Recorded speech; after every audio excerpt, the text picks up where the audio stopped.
Bienvenue à votre émission Coffre aux idées. Nous continuons nos études sur Au-delà de la mort. Et cette semaine, nous allons découvrir quelque chose de particulier. Pour certains, c'est très difficile à comprendre. Qu'est-ce que Jésus a voulu dire dans Luc 20, les versets 27 à 40, parlant de scepticisme ou d'athéisme? Nous allons discuter avec Evie et Cassandra nous fera la prière. Notre Père Céleste, merci pour ce moment de rencontre et d'échange que tu nous permets d'avoir aujourd'hui. Nous te demandons d'être avec nous et de nous aider à comprendre le message que tu as pour nous à travers ce passage de la Bible. Nous t'avons prié au nom de ton Fils Jésus. Amen. Amen. Comme nous le voyons, du temps de Jésus, comme aujourd'hui, il y a toujours des hommes sceptiques. Vouloir parler de Dieu, ils vont toujours trouver des arguments pour dire que Dieu n'existe pas. Mais aujourd'hui, pouvons-nous dire au XXIe siècle que Dieu existe? Oui. Ben moi, je crois que oui. On le voit en tout cas, moi personnellement, je vois dans ma vie, dans le monde aussi, dans la nature, dans ce qui se passe aussi. On voit que Dieu met sa main pour amoindrir ce qui se passe, parce qu'il y a des fois, on s'attend à des catastrophes, mais finalement, Dieu met sa main. Donc, je pense que oui, c'est possible de le voir encore aujourd'hui.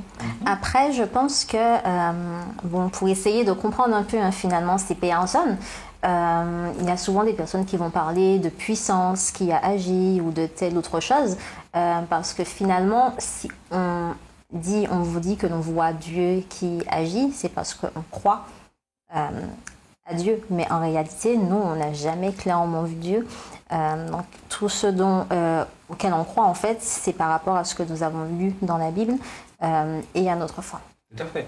Et souvent, on entend dire, on nous dit oui, quand tu te réveilles le matin, c'est une grâce de Dieu, le souffle, mais ça paraît tellement abstrait pour beaucoup et disent que le souffle, que c'est tout naturellement qu'on respire et qu'on se réveille. Après, il y a beaucoup de personnes qui vont tout expliquer avec des raisonnements, parce qu'il y a des gens qui ont expliqué comment les murs de Jéricho sont tombés, que c'était pas une puissance divine, mais c'était simplement le bruit qui a fait que les murs sont tombés, parce qu'en fait le son était très fort. Donc en fait, ils vont essayer d'expliquer par la science tout ce qui se passe dans la nature, tout ce qui se passe, les miracles dans la Bible, et ils vont dire que finalement, personne d'autre que le hasard ou la nature ou la force des choses a fait que ça se passe comme ça. Et du coup, on sait que nous, on pense à Dieu, c'est encore une histoire, un conte pour nous faire plaisir. Mais retournons dans les Écritures et revoyons Jésus dans une histoire avec des Sadducéens, des hommes, je dirais, intellectuellement très cultivés et qui connaissaient la Bible, connaissaient la Torah, connaissaient ce que Moïse avait fait et qui ont décidé de piéger Jésus en lui posant une belle question, très belle question. Alors, Cassandra va nous lire les premiers versets de Luc 20, les versets 27 à 40. Quelques-uns des Sadducéens, qui disent qu'il n'y a point de résurrection, s'approchèrent et posèrent à Jésus cette question. « Maître, voici ce que Moïse nous a prescrit. Si le frère de quelqu'un meurt, ayant une femme sans avoir d'enfant, son frère épousera la femme et suscitera une postérité à son frère. Or, il y avait 7 frères. Le premier se maria et mourut sans enfant. Le second et le troisième épousèrent la veuve. Il en fut de même des 7 qui moururent sans laisser d'enfant. Enfin, la femme mourut aussi. À la résurrection, duquel d'entre eux sera-t-elle donc la femme? Car les 7 l'ont eu pour femme. » Donc, je t'arrête là. Alors, j'aime bien le premier verset qui dit quelques-uns des Sadducéens qui disent qu'il n'y a point de résurrection. Vous remarquez bien qu'ils disent qu'il n'y a point de résurrection. Et lorsqu'on voit au verset 33, ils exposent un sujet, ils répondent à la résurrection, duquel d'entre eux sera-t-elle donc la femme? Ils croient ou ils ne croient pas à la résurrection? Je pense qu'ils essayaient, parce que je pense qu'il y avait la foule, il y avait la foule certainement autour, et Jésus était en contradiction avec eux. Jésus enseignait à tout le peuple que oui, finalement, il y avait la résurrection. Donc je pense qu'ils ont fait ça pour mettre en avant leur doctrine et rester connus aux yeux du peuple comme ayant la vérité. Ils voulaient confondre Jésus, enfin, à mon avis. Moi, je pense aussi qu'ils avaient une connaissance, une compréhension erronée. Il ne faut pas qu'on oublie que d'ailleurs, toutes les doctrines, du moins toutes les doctrines que l'on aura, toutes sortes de religions ou de courants de pensée qu'il y en a, sont avant tout dues à des connaissances, des compréhensions erronées. Et quelque chose qui m'a toujours attiré l'attention, et là, cet exemple nous le montre encore plus, et on le voit dans d'autres histoires de la Bible, et ce sont des situations que j'ai déjà rencontrées dans la vie de tous les jours. Souvent, ce sont les personnes les plus cultivées, les personnes qui ont le plus de connaissances vis-à-vis des Écritures, qui en fait ont le plus de doutes et remettent le plus souvent en question la parole de Dieu. Tout à fait. Et comme du temps de Jésus, aujourd'hui, nous vivons malheureusement encore la même chose. Et on pourrait parler des athéistes, ceux qui ne croient pas du tout en Dieu. Mais est-ce que l'homme, en général, peut dire qu'il ne croit en rien du tout? Il faut forcément croire, d'après moi. Toutes les personnes avec qui j'ai déjà parlé, qui même se disent athées, croient toujours en quelque chose. Ils ne vont pas croire forcément en Dieu, qu'ils croient en la science, qu'ils croient en une autre puissance, qu'ils croient en je ne sais trop quoi, mais en fait, il y a toujours une croyance quelque part. Oui, tout à fait. Je pense que l'être humain est obligé de croire toujours à quelque chose. Sinon, il ne serait pas là. Comme j'aime bien dire, lorsqu'on nous raconte une histoire, je prends l'histoire de Napoléon, est-ce que vous étiez là? Tu étais là? Bien sûr que non. Tu étais là? Moi, je n'étais pas là.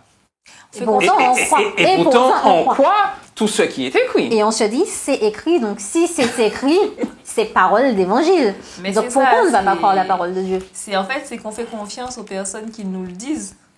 Qui nous disent que finalement, l'histoire, ça s'est passé comme ça.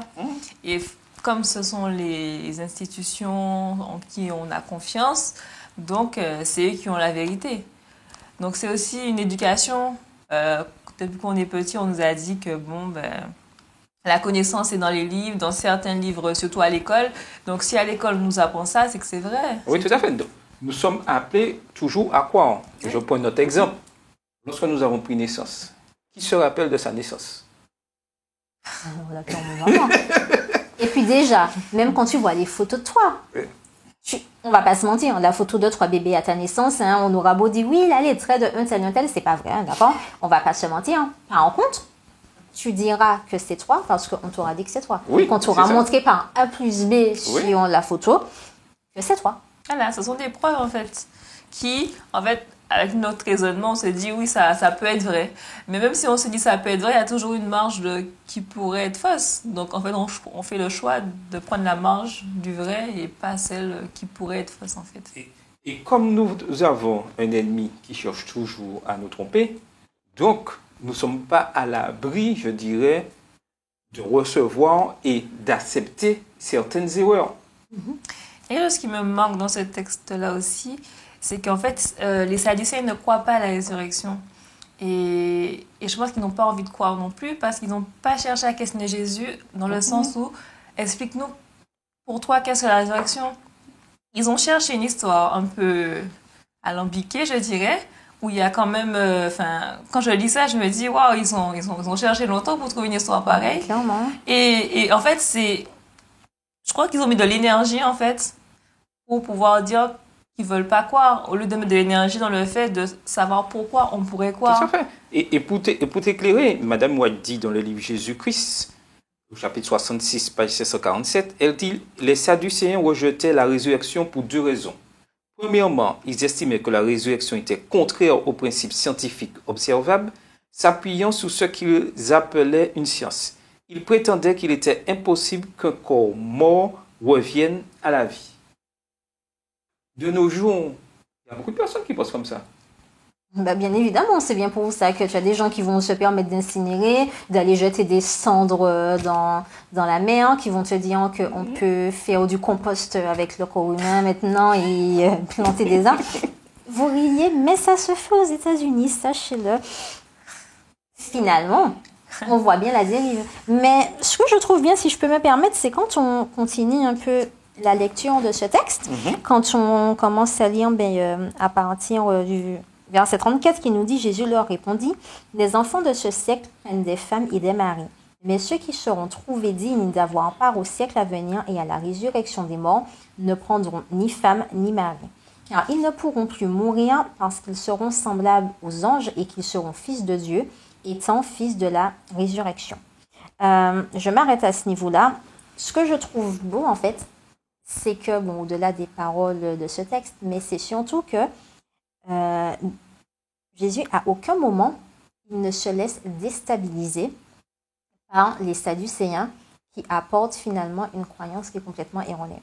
Et là, je me dis qu'il y a quelque chose à tirer pour nous, notamment en tant que jeunes. Est-ce que souvent, on ne se laisserait pas déstabiliser par ce que l'on entend dire? Qu'est-ce que l'on en fait de quand on nous parle de la théorie de l'évolution quand on est à l'école? Est-ce que l'on n'a pas tendance à essayer finalement, même si ce sont juste les cours, mais est-ce qu'on n'a pas tendance à essayer d'y croire, à essayer de chercher des choses qui pourraient expliquer telle ou telle chose? Est-ce que ça ne met pas aussi un peu en jeu notre foi? Et moi, je me dis, mais là, Jésus nous montre l'exemple que finalement, lorsque l'on a une conviction, il faut qu'on y aille jusqu'au bout. Il ne faut pas que l'on doute finalement de ce que l'on a appris, de ce qu'on a compris, de ce qu'on a tiré comme enseignement. Je dirais même que c'est des fois très bizarre de voir que ceux qui ont la conviction de l'évolution réussissent des fois à faire changer de voie ceux qui connaissent la parole de Dieu et qui, disons, croient à la création sur 7 jours de ce que Dieu a fait. Et pour compenser les deux, il y a même des créationnistes qui disent que, certes, Dieu a créé, mais qu'il y a eu un temps très long. C'est-à-dire, la création, certes, ils disent, pour pouvoir lier les deux, les deux pensées, disent que oui, bon, certes, Dieu a créé, mais il y a eu une évolution.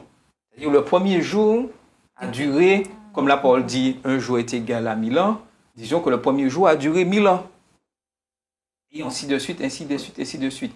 Tout ça pour essayer, entre guillemets, de réconcilier. Mais nous savons que tout ce qui est contraire à la parole de Dieu vient de notre ennemi. Donc, c'est appelé à être rejeté. Mais ma question est, en tant que jeune, pourquoi est-il si difficile des fois pour nous d'accepter pleinement les Écritures et de vouloir accepter ce que le monde peut offrir? Je pense que dans le siècle actuel, on est beaucoup à la recherche d'arguments tangibles et palpables. Et qu'on le veuille ou non, la Bible regorge d'histoires. Les Sadducéens et toutes les autres personnes qui ont cru et qui n'ont pas cru à la parole de Dieu, ils ont vu des histoires, ils ont vu des faits. Donc, ils avaient quand même des preuves sur lesquelles s'appuyer. Nous, à l'heure actuelle, on n'a pas ça. Nous, on a juste la Bible, d'accord, dont on sait qu'il est inspiré par Dieu. Et on doit, entre guillemets, se contenter de ça, en fait, pour finalement y fonder notre foi et appuyer nos convictions. Donc, le tout, c'est finalement, est-ce qu'on est prêt à faire abstraction de tous ces éléments tangibles, palpables que l'on pourrait avoir et à demander à Dieu de nous aider à avoir suffisamment de foi en lui pour en croire sans voir. C'est ça. Et pour te rejoindre, en fait, personnellement, des fois, on arrive à croire parce qu'on a grandi peut-être dans une culture chrétienne près de la Bible. Du coup, on n'a pas forcément de difficultés à croire, mais c'est plus dans l'échange avec les autres qui n'ont pas le même esprit que nous parce qu'ils ont grandi différemment. Et nous, peut-être, on a parfois du mal à leur avancer des arguments qu'ils puissent entendre parce que eux, ils ont un raisonnement plus scientifique où A plus B égale à B. Et par le contraire, donc nous, quand on vient leur dire que c'est pas ça le résultat, ils vont se dire mais c'est pas logique et c'est pas vrai. Et puis le fait d'accepter la parole de Dieu va aussi entraîner une façon de vivre différente. Donc ils sont peut-être pas prêts non plus à se dire que cette façon de vivre là est correcte et intéressante. Donc, dans l'échange avec nos amis qui ne sont pas chrétiens, ça peut être compliqué de défendre le pourquoi de notre mode de vie. Parce que ils se disent que finalement, faut pas prendre les choses à la lettre. On peut essayer d'actualiser la chose, de la rendre plus moderne et puis de réfléchir, parce que souvent on te dit mais réfléchis, c'est écrit mais réfléchis, c'est pas logique, t'as pas de cerveau, voilà, c'est des choses qui vont revenir dans nos échanges et c'est parfois difficile. Voilà, je me souviens, il y a une copine qui me disait mais je suis catholique, mais je crois en Dieu, mais la création n'existe pas. Adam et Ève, oui, c'est bien joli, mais c'est pas vrai. Tu te rends pas compte. Tu crois pas en ça, c'est pas vrai. C'est une histoire. C'est l'évolution qui est vraie. Mais pourtant, elle croit en Dieu, elle est très catholique. Oui, elle prie. Et c'est ce qui fait... Mais je pense que avant de croire finalement à des choses compliquées, je pense qu'il faudrait déjà croire à des choses plus basiques. Et on a souvent entendu dans nos églises, il faut faire des expériences avec Dieu. On l'entend tous, on l'entend tout le temps. Pensez à nos fameuses histoires du fonds de placement, de la mamie qui a planté son arbre fruitier et puis quelques semaines plus tard, elle a récolté je sais pas combien de tonnes. On entend tout ça. Par contre, on va pas se mentir. Perso, j'ai jamais fait d'expérience similaire et aussi extraordinaire, aussi visible.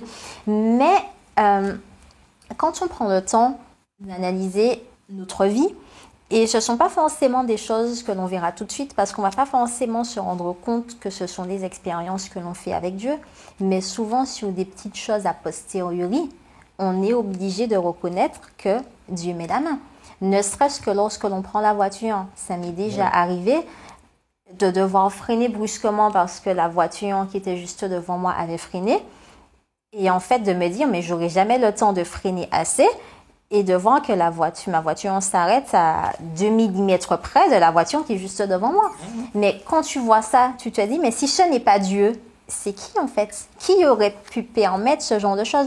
Et je pense que c'est chaque jour, quand on prend le temps de faire une rétrospective sur notre vie, sur les petits éléments tout simples et bêtes de notre vie, on réalise qu'il y a quelqu'un, en fait, une puissance et finalement divine qui agit en notre faveur. Et je pense que c'est comme ça, notamment qu'en tant que jeune, plutôt que de partir d'emblée sur on va reprendre l'histoire de la création et on va reprendre tous les miracles de Dieu, mais si on commençait tout simplement par des petits miracles de notre vie. Et peut-être qu'en croyant aux miracles de notre vie, que Dieu fait pour nous, on va croire plus facilement à ce qui est marqué dans la parole et qu'on ne peut pas forcément voir. Tout à fait. Mais il y a un élément important aussi dans la leçon et qui est difficile surtout pour nous à comprendre, le temps de Dieu et notre temps. Ah bah ça c'est compliqué. Ça c'est compliqué. Quand tu pries Dieu et puis que tu dis à Dieu, Seigneur, donne-moi, je sais pas moi, donne-moi la nouvelle robe pour aller à l'église le samedi. La patience. Non, tu ne demandes pas la patience. Là, tu as demandé à Dieu la robe. Tu as juste demandé à Dieu la robe pour aller à l'église le samedi. Tu espères dans ta tête que Dieu te la donnera tout de suite. Tu peux enfin... Attends, surtout que j'ai entendu l'expérience la semaine dernière de la sœur qui a demandé la robe et qui a eu sa robe le samedi et qui est montée le samedi raconter l'histoire. Ou celle qui te disait, je n'avais pas d'argent, j'ai vu les 500 € arriver par terre devant ma porte. Il y a quelqu'un qui avait débloqué la situation pour moi. Ah ben oui. On y croit. Mais en fait, dans la pratique, ça ne se passe pas souvent comme ça. Ah oui? Pas tout le temps. Et on va venir à se demander, mais pourquoi pour celui-là c'est arrivé et puis pas pour nous? Je ne comprends pas. Pourquoi lui, on lui a payé ses frais d'inscription du jour au lendemain et puis moi, en fait, j'ai toujours pas les moyens d'aller les payer. Mais c'est là qu'on se rend compte que finalement, le temps de Dieu, malheureusement, à notre plus grand désespoir, n'est pas le nôtre. Quand Dieu nous dit, je te donne quelque chose maintenant, il ne nous donne pas tout de suite. Et d'ailleurs, dans la leçon, ils en parlaient avec Abraham. Quand il a dit à Abraham, je ferai de toi une grande nation, Dieu a considéré que la nation, elle était déjà là, mais Abraham, dans la pratique, il ne voyait pas la nation. Surtout qu'il n'avait pas de descendants. Ben oui, et puis vu son âge. Ensuite, il n'avait pas de descendants. La preuve, Sarah a trouvé un moyen d'accélérer le processus. Ben oui. Ce qui nous arrive le plus souvent. C'est comme quand on regarde l'histoire de Marie et Joseph. Marie et Joseph... Marie savait qu'elle n'avait rien fait pour avoir d'enfant avec Joseph. Et pour autant, il fallait bien croire. Oui, il fallait bien croire. Et Joseph aussi savait. Et Joseph était prêt quand même à rompre les fiançailles. Alors qu'il savait qu'il n'avait rien fait. Des fois, on ne laisse pas, je dirais, le temps de Dieu agir et on veut toujours mettre notre grain de sel, entre guillemets, dans la sauce. Et des fois, et le plus souvent, la sauce devient trop salée. Mais Dieu, dans son amour, arrive quand même à ce que nous puissions prendre le repas, quand même.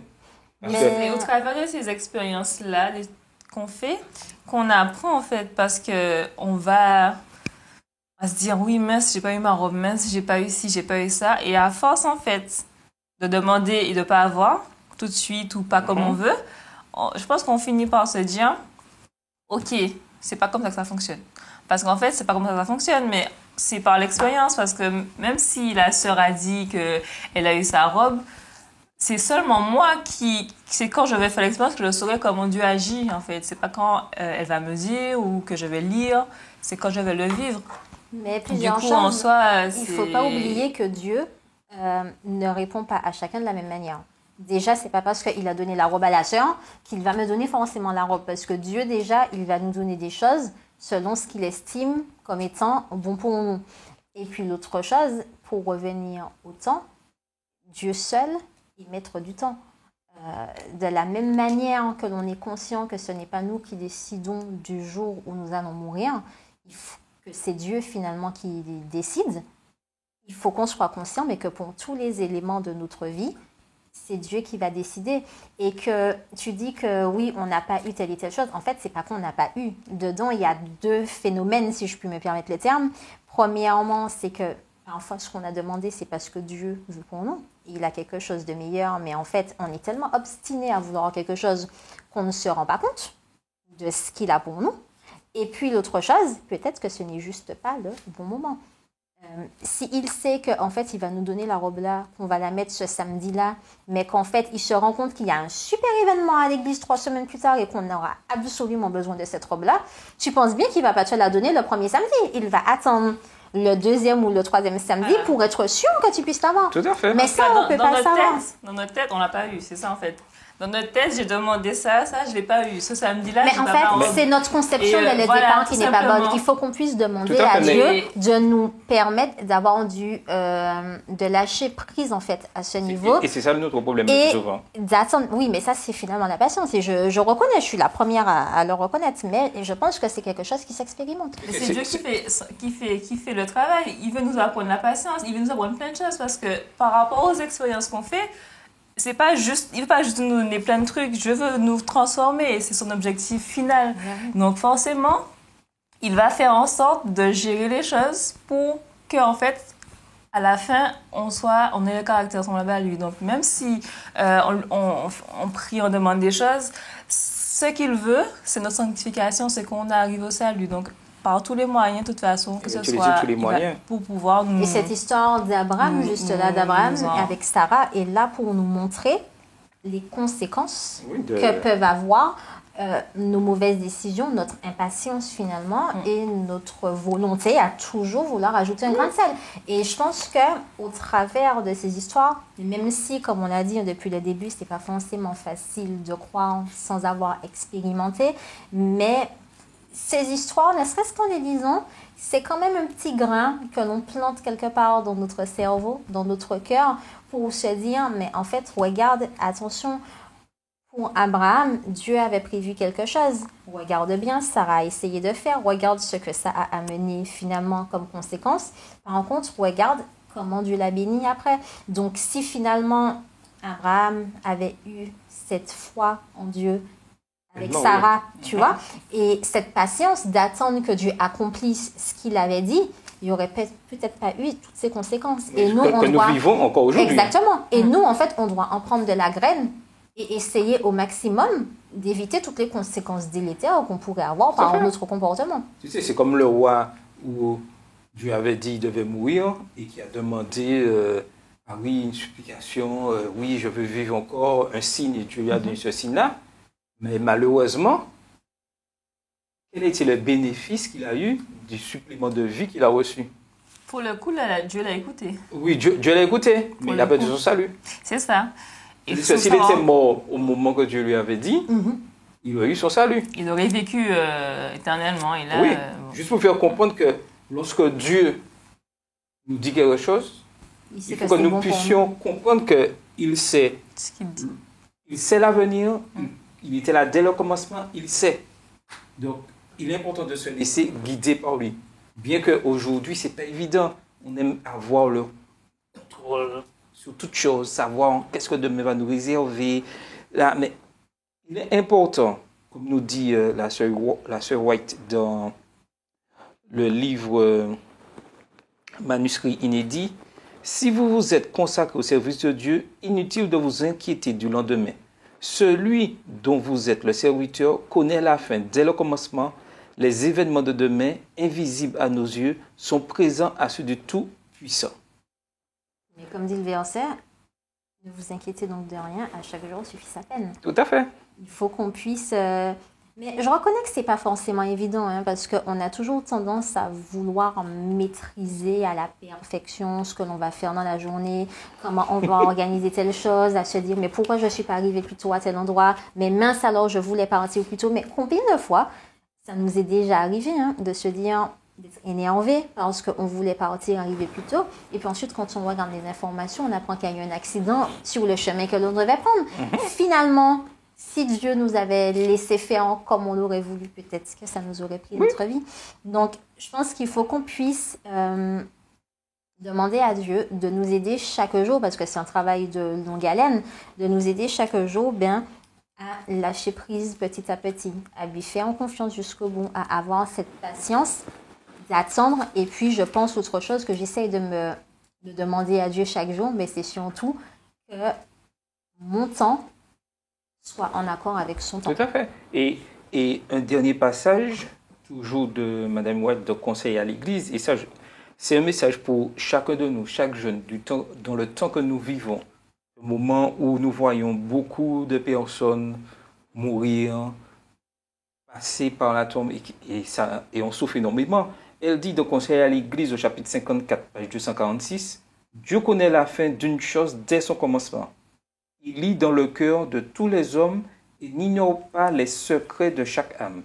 Ceux pour lesquels nous prions seraient-ils capables de supporter les épreuves qui leur surviendraient s'ils devaient continuer à vivre? Leur vie serait-elle une bénédiction ou une malédiction pour eux et pour le monde? Tout cela, il le sait. C'est donc une raison pour que, tandis que nous présentons notre requête avec ferveur, nous disions toutefois que ma volonté ne se fasse pas, mais la tienne. Et ça, nous devons apprendre à accepter. Et lorsque j'ai décidé d'être moins sceptique comme les athées, je dois pouvoir supporter, même au moment les plus durs, qui est la mort, sachant qu'il y a autre chose. Et ça, aujourd'hui, c'est quelque chose que je pense, surtout en tant que jeunes, nous devons apprendre. Parce que malheureusement, nous aurons de plus en plus de personnes proches de nous qui passeront par la mort avant le retour de Jésus. Et cet apprentissage-là, je pense que ça commence même avant d'affronter des situations aussi dures.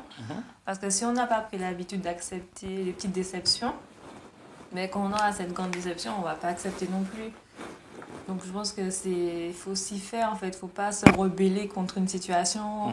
Pourquoi ça se passe comme ça et puis essayer à tout prix de la changer. Tout à fait. Il ne faut pas oublier que Dieu ne nous donne pas des épreuves qui soient au-delà de nos forces. Donc c'est pour ça aujourd'hui, être sceptique, comme les Sadducéens ou ceux qui sont athées, nous mettre en difficulté face à la mort. Parce que, remarquez bien, il n'y a que ceux qui ont mis leur confiance en Dieu qui affrontent ce moment difficile qui est la mort.